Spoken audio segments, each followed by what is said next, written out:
Ei, pessoal, tudo bem com vocês? Mais uma semaninha juntos aí, né?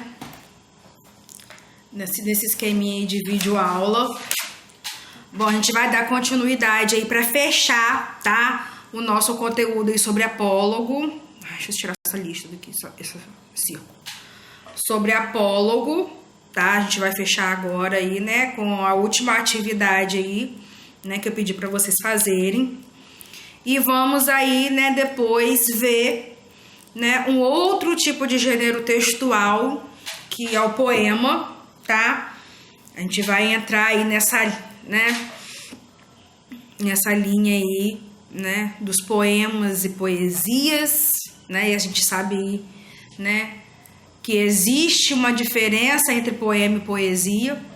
E a gente vai poder ver aí um pouquinho, tá? Começar a ver, né? Um pouquinho das características, né, do poema, né, qual é a estrutura, né, do poema em si, tá? Então a gente vai começar a dar uma olhada sobre isso, tá, ok?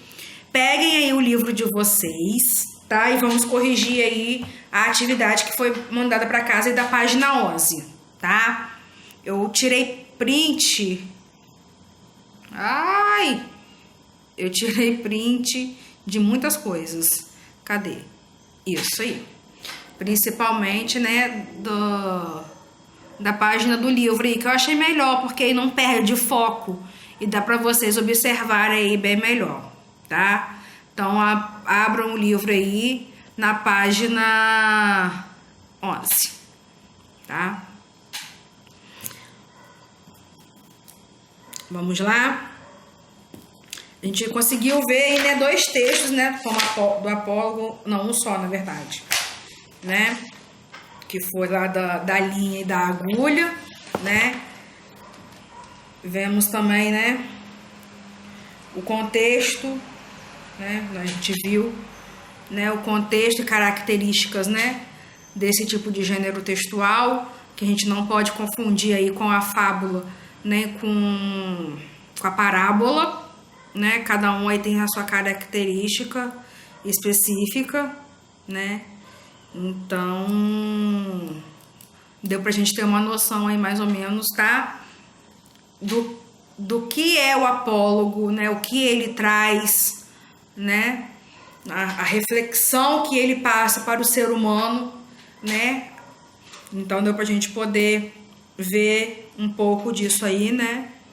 Que é um tipo de texto, né, que tem como personagens, né, seres inanimados, né?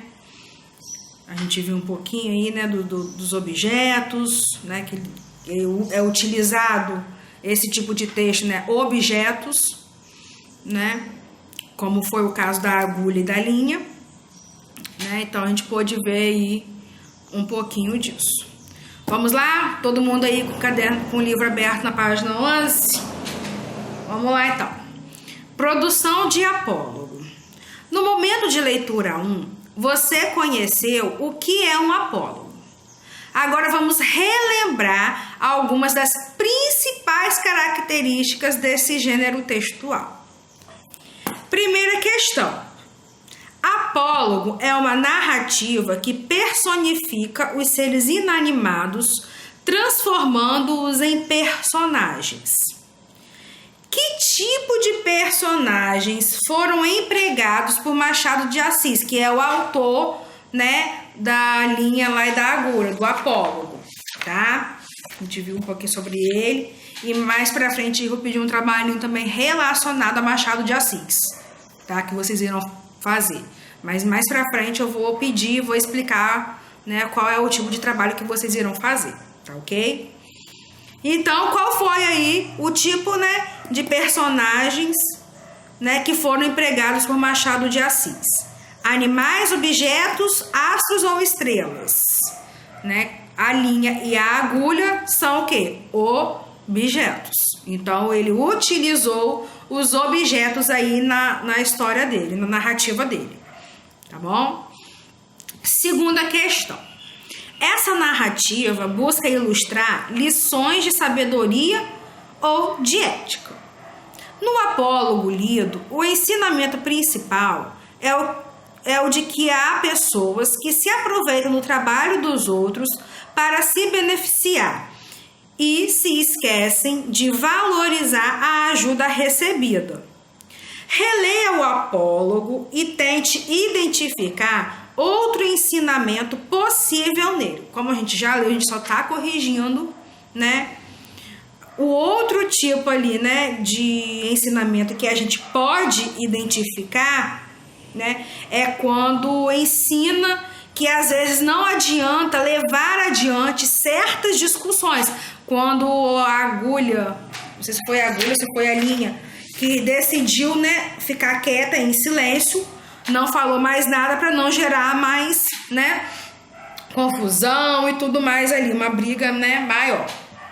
Então, existe também aí esse ensinamento, né, que não adianta levar adiante certas discussões, ou seja, retrucar as palavras de alguém que se gabe, né, em demasia, né, como é o caso, né, falei, ó, como é o caso da agulha, pois a vida se encarrega de ensinar que o excesso de vaidade não compensa. Então, né, além, né, do ensinamento ali, por mais que você faça uma coisa, as pessoas não reconheçam e tudo mais, traz também essa questão aí, né, das discussões desnecessárias, tá? Então, vocês podem, né, colocar aí essa resposta, né, quem não respondeu dessa forma, conserte, porque, né, o outro tipo de ensinamento que o apólogo trouxe foi esse, tá? Em relação, né, que não se deve levar adiante certas discussões, retrucar as palavras de alguém, entendeu?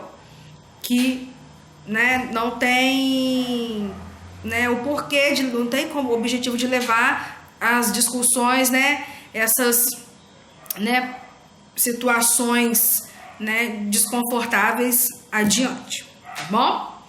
Terceira questão. É que eu tô vigiando aqui, gente, porque da outra vez o vídeo parou e eu não soube, né? Aí toda hora eu tô olhando ali o tempinho ali pra ver se tá rodando. Terceira questão. Releia o seguinte trecho do texto de Machado de Assis. Contei essa história a um professor de melancolia que me disse, abanando a cabeça: também eu tenho servido de agulha a muita linha ordinária. Que função essa passagem desempenha no texto? Esse trechinho aí que foi destacado do texto de Machado de Assis é para, né, mostrar e identificar a moral da história, tá? Lembra que no apólogo, né, uma das características é que no final tem a moral da história, tá bom? Então, né, essa parte aí, né, esse destaque aí feito, né, do trecho do texto é justamente isso, tá? Para indicar, né, a moral da história, tá ok? Continuando. Quarta questão. Como o autor estruturou a história para construir a moral? Bom, no caso, né, da fábula, existe, né, todo um processo, né, o enredo, o assunto, né, que será abordado, a crítica que será feita, tá, para poder criar essa história, né, de uma forma dinâmica, né, mas com um objetivo, né? Então ele criou um enredo utilizando personagens inanimados, que são características aí do apólogo, né? E que vivenciaram uma situação em que essa moral pudesse ser aplicada. Então, né, a moral aí, né, só foi apresentada no final por conta disso, tá? Desculpa, foi estruturada dessa forma, tá? Como ele, né, estruturou a história aí para construir essa moral, né? Teve todo o processo, né, o enredo, né, a utilização ali dos personagens inanimados, tá? E que vivenciaram ali uma situação, né, em que essa moral pudesse ser aplicada, tá ok? Quinta questão, deixa eu ver se o tempo aqui tá rodando, gente. Tá. Quinta questão. Por que a moral só foi apresentada no final?